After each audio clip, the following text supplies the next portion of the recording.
नमस्कार, मी मनीषाच रेसिपीमध्ये तुम्हा सर्वांचं स्वागत करते। तर मी आज करणार आहे मटकी। हे पहा, हे मटकीला घरीच मोड आणलेले आहे। तर अतिशय सुंदर असे मोड आलेले आहेत, तुम्ही बघू शकता। आणि मटकी मी केव्हा पाण्यात टाकली, केव्हा उपसली आणि केव्हा तिला भांडल्याने बांधल्यानंतर आपण तिला केव्हापर्यंत मोड येतात त्याचा व्हिडिओ मी तुमच्यासोबत आत्ता तर काही याच्यासह शेअर केलेला नाही आहे। तर मी तो व्हिडिओ पण लवकरच शेअर करेल तुमच्यासोबत। आणि मग तुम्हाला असं वाटत असेल की आज आपण मटकी टाकली आहे तर मग मिसळ पावचा बेत असेल, तर आज मिसळ पावचा बेत नाहीये। तर आज आहे काळ्या मसाल्याची मटकी आणि भाकरीचा बेत आहे। तर तुम्ही पण करतात का काळ्या मसाल्याची मटकी? तर आमच्याकडे तर नेहमीच होते।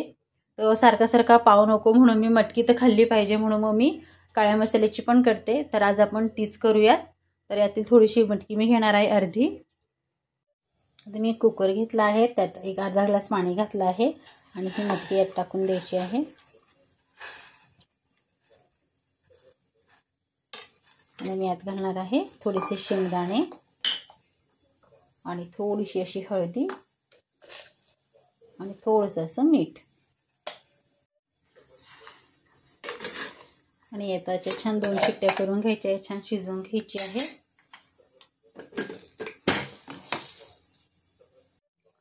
आपण कुकर दुसऱ्या गॅसवर ठेवून द्यायचा आहे आणि आता आपण मसाला भाजून घेऊया।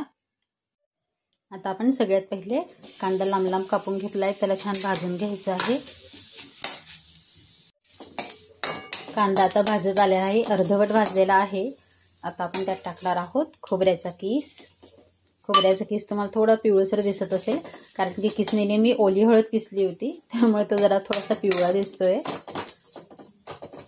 ओल्या हळदीचा रंग असा पक्का बसलेला आहे किसणीला, त्यामुळे तो किस थोडासा पिवळा झाला आहे। आता आपण यालाही छान भाजून घेणार आहोत। तर यात टाकणार आहोत आपण अगदी 1 चमचा असे धणे आणि 1 लवंग आणि ही 2-3 मिरे, हे भाजून घ्यायचे आहे। 1 चमचा जिरं पण भाजून घेऊया। आता टाकायचं आहे अद्रक आणि लसूण, हे पण भाजून घ्यायचं आहे। आज काळ्या मसाल्याची उसळ करायची म्हणून मसाला जरा काळं होऊ देते। आता गॅस बंद करून द्यायचा आहे आणि हे आता आपल्याला गार करून मिक्सरला वाटून घ्यायचं आहे। वाटून घेतलं आहे, चिकन असं मस्तच। आता आपण उसळ शिजून गेलेली आहे, छान मस्त शिजून गेली। आता आपण फोडणी करून घेऊया। ज्या कढईत कांदा मसाला भाजला होता त्यातच आपण तेल टाकून देऊया आणि त्यातच भाजी करायची आहे।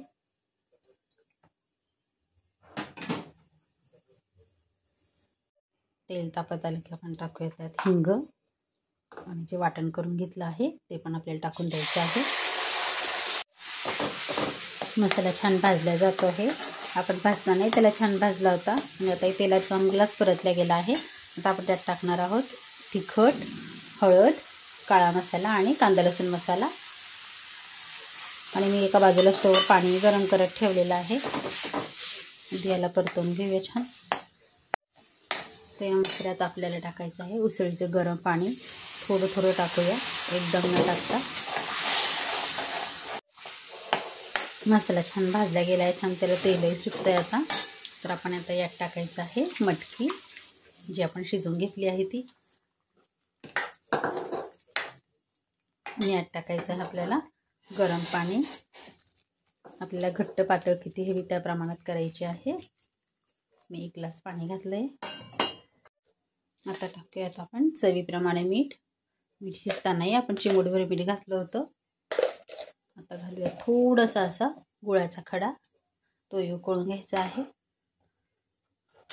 टाकूया कोथिंबीर आणि आता हिला 5 ते 10 मिनिटं छान उकळी काढून घ्यायची आहे।